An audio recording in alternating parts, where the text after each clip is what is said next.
I don't use this frequently, but it's just a good intro to options here. เราจะ It says that ล้าง it ค does รัว not แล้วก็ attempt to clear the terminal's เรียนคอมมานไลด์กัน scroll นะครับวันนี้ buffer using the extended E3 capability. I have Podcast. no idea what that part means, but what this means overall is that when we clear with the -X option, it is not going to clear our scroll history. So I'm going to get out of here and demonstrate this. So I'm going to hit Q, and let's make some history in here. Hello there. I love you. Okay, none of those are valid commands. I can scroll back and see those commands, and if I type regular clear, it's gone. I can't scroll back. That history is gone. Now if I recreate some of that, hello there. I love you a lot. If I use clear, but this time I provide -X, and that's our first example of an option. There will be tons of commands we see that accept options, and they can drastically change the behavior of a command. I'm going to hit enter, and it clears, but I can scroll. So I don't use that often, honestly. I'm not showing it to you because it's something you need to know. I'm showing it to you because it's an intro to options.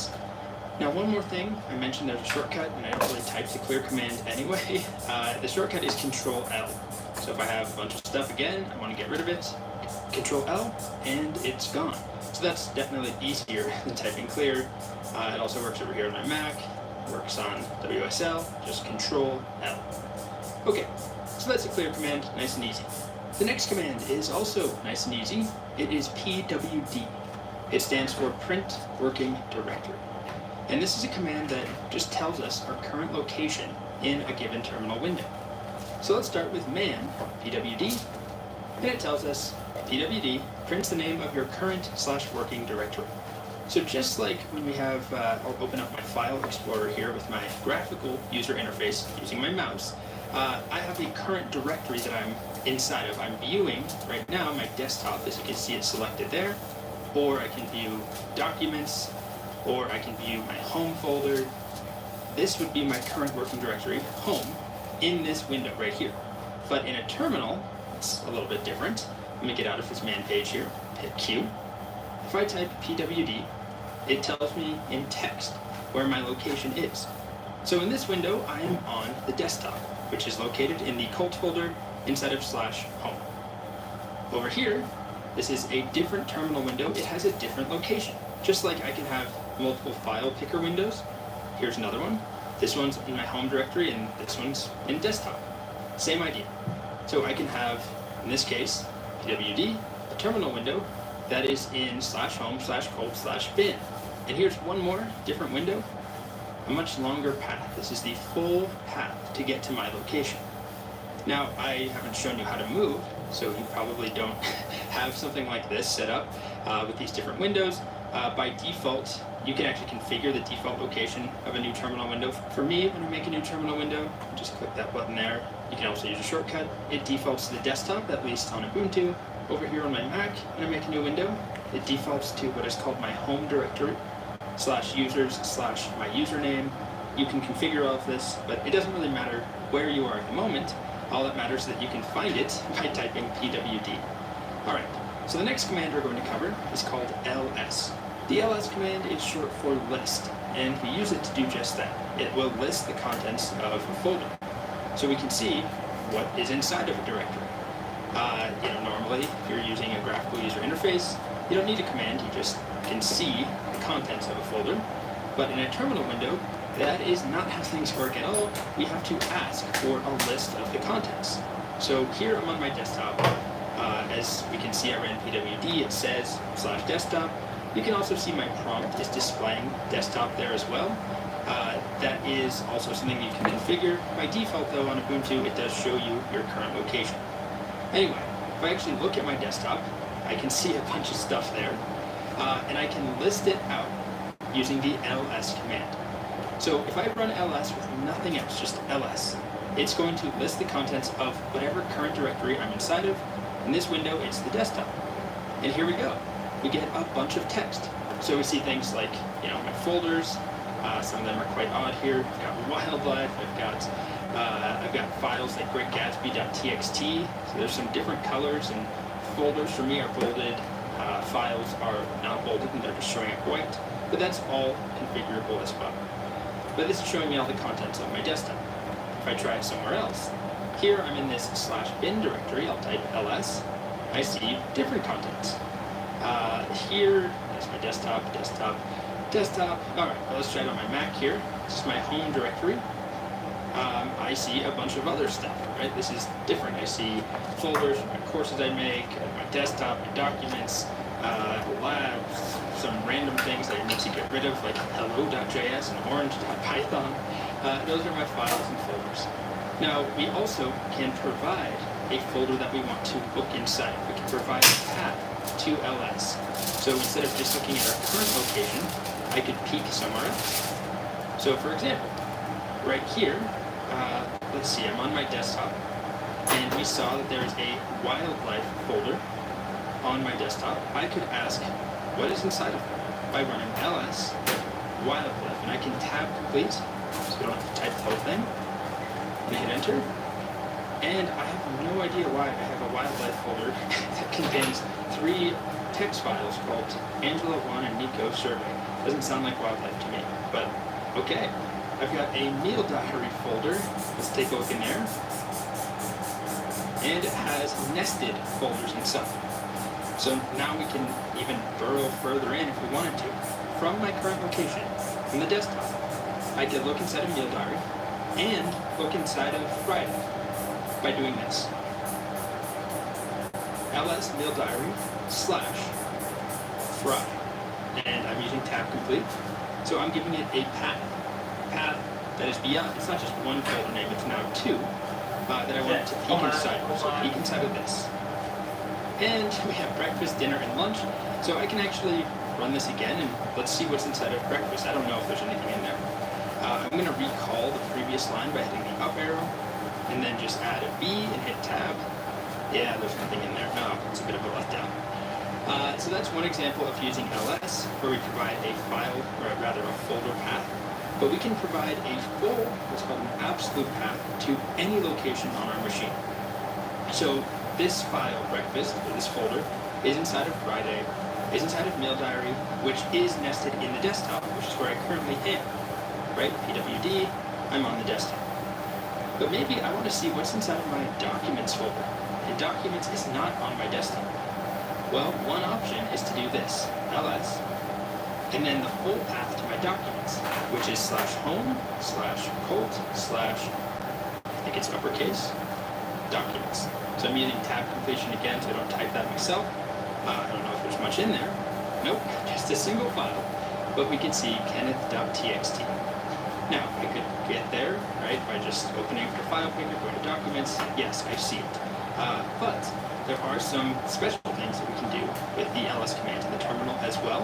But just to recap what I showed there, we can provide what's called a relative path. So relative to our current location, I could just say, show me, list the contents of Meal Diary. But that only works if I'm on the desktop. If I'm somewhere else, I can't just reference Meal Diary. I need to reference the full path. And that's exactly what I did down here to get to Documents. The Documents folder is not in my desktop, so I can't do ls Documents. It's going to tell me I don't know what you're talking about, that doesn't exist here on the desktop. But if I provide the full path, this is the unique location, the absolute location of Documents. I can see, it's not exciting, but I can see there's one file. Alright, so now let's talk about some of the options ls accepts. So let's use that clear command or use Control L. And then let's run man ls. It tells us it does list directory contents. And then it says there's a bunch of different options. And I'm going to scroll through them. These are all the options. A lot of them. Most of them I don't use. That doesn't mean they're not useful. There's a lot. I want to highlight 2 that are very useful. The first one is -L. So let's find it here. -L, come on. HIJKL. Doesn't tell us much, but it says it will use a long listing format. So this means I can take a look around with ls, and rather than just getting the file or folder name, I can instead add -L and get a whole bunch of other information. So there's a lot I'm not going to go over here, but there's file permissions, there's the owner of the file, There's the group owner, there's file size information, modification date, the file name, so a lot of stuff here for each individual file. So that is dash A. Now another thing we'll take a look at, another option, when I go back to man ls, is dash A. Now dash A, we can also do the longer form, dash dash all. All it says is that it does not ignore entries starting with a dot. When I just type ls, I don't see any files or folders that start with a dot.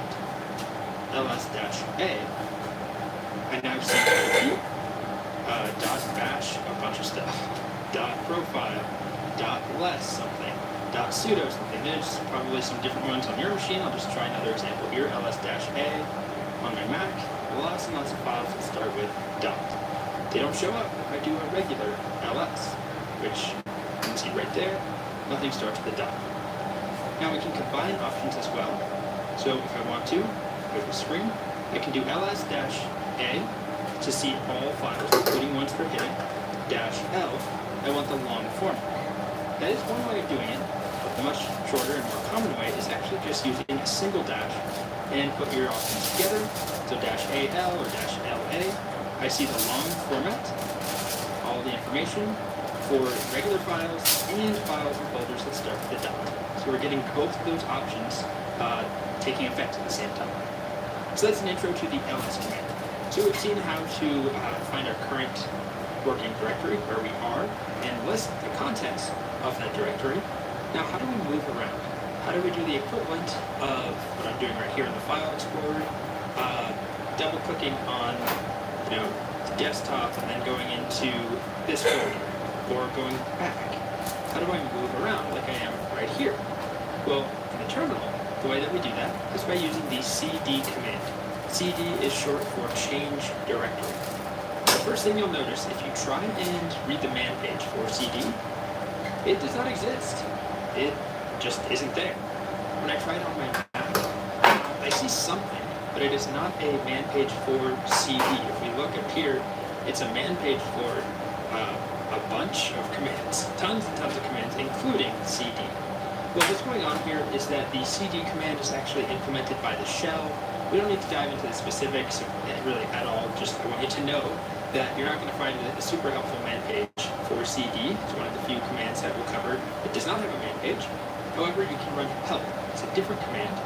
It's like the shell's version of man, help space cd, and it's kind of annoying. It just prints out text. You don't enter that program where you can scroll nicely. It just takes up a whole bunch of text, but it does tell us it changes the shell working directory. Change the current directory. There are some options. We're not really going to use those, however. Let's just see how it works. So I'm going to clear my screen first of all. Remind you where I am. In this window, I am in my home/cult folder. If I type ls, I see a bunch of other folders. So let's say I want to move into one of those folders. How about my desktop? Well, the way that I do that is by writing cd and then specifying that path. So I'm just going to do de-tab. Hit enter, and you'll see my prompt changes. If I type pwd, you can see my location has changed to be home/cult/desktop. Before, it was just home/cult. So I just jumped. I just double-clicked into that folder, but I didn't click anything. It was all done via the terminal. So I type ls, I'm on the desktop now. Let's go into the meal diary folder, cd into meal diary. Alright, and we're now in here. I can cd into about Friday. Type ls or pwd, you can see I'm now at this pretty long path. If I type ls, let's cd into breakfast. So that's a really common thing, ls and then immediately after cd. You use ls to look around and then cd to change directories into something that you just found. So now I'm in this folder breakfast and I've hit a dead end. There's no more folders to cd into. How would I back out? Right? Normally, if I did the exact same thing, so on my desktop with the graphical user interface, it was meal diary, is that right? If I can find that, I double click, Friday, breakfast. Okay, how do I go somewhere else? Well, I have a bunch of options. I can hit the back button. I can use these buttons up top to jump around. But here, how do I go back with the cd command? Well, the answer is to use cd followed by ... So 2 dots is a special path that indicates or it refers to the parent directory. So it's how I can back up one folder. Right now, I'm in breakfast. If I cd ... now I've gone back one level into Friday. pwd, you can see I'm in Friday, type ls. This is the contents of the Friday directory. So that's how I can go back one level. I can go back further and repeat it. And now I'm back on my desktop. Now I can also, instead of just CDing into one folder at a time, one level at a time, I can jump to any location on my machine as long as I have the full correct path. So if I wanted to go back to where we just were, which was this location here, right? Desktop, meal diary, Friday / breakfast. I could do that in one step. CD, and then meal diary / Friday. I'm using tab / breakfast. So I don't have to do 3 separate CDs. I can jump as many levels as I want. And the same actually goes for moving backwards. I don't have to do cd ... enter, cd ... enter. If I want to move back multiple levels, I can chain it together. I can do this. This is one option. So it's a little clunky to do it this way, but it does work. So this is going to take me back one parent folder, and then its parent folder, and its parent folder. And now I type pwd, I'm back on the desktop. I can also pass an absolute path to CD. So everything we've done has been relative to our current location. But if I want to go to my documents folder, well, it's not here. It's not in the desktop. I can't do cd documents. If I try, it doesn't know what documents folder I'm talking about. It's only looking in my current location. And there's nothing called documents on the desktop. My documents folder is located at this path. It is /home /cult /documents. And I can jump right there. It doesn't matter where I am. I can run that command anywhere. And I'll be able to get documents now in documents. One other note around CD and path names, you'll see this tilde. That refers, it's a shorthand that is eventually expanded into your home directory. Now it's kind of confusing because this is called home, but the home directory for each user is a directory with their username. So for me, it's cult. So if I cd to tilde, and I do pwd, it takes me to /home /cult. If you cd to tilde, it will take you to whatever your username's folder is.